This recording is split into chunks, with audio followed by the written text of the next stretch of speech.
تاجیکستان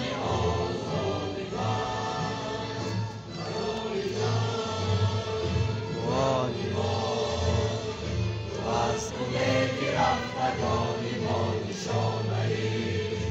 خردی‌هایشان جوانی جاویدانه‌ای خزان نمی‌رسد به نوبهار تو از ای وفا و کلار تو کنار تو زنده باش ای وطن تاجیکستان آزاد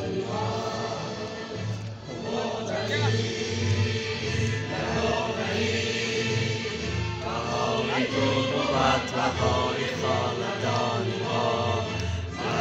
تو بود مرام جسم و جانی ما روز سعادتی ابد نصیب ماست تو هستی و همه جهان حبیب ماست زنده باش ای وطن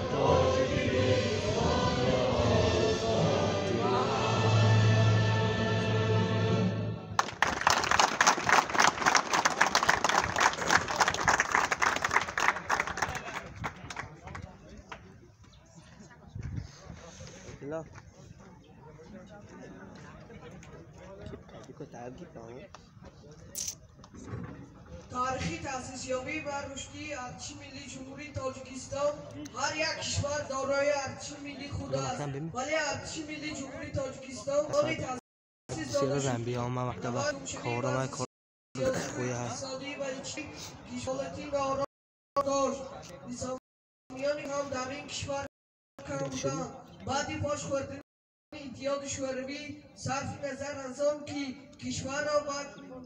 وضع پیچیده حربی سیاسی و مناقشه‌های داخلی فراگیر بود تاجیکستان تازه استقلال و تأسیس قوه‌های مسلحه خود شروع نمود. من ندانم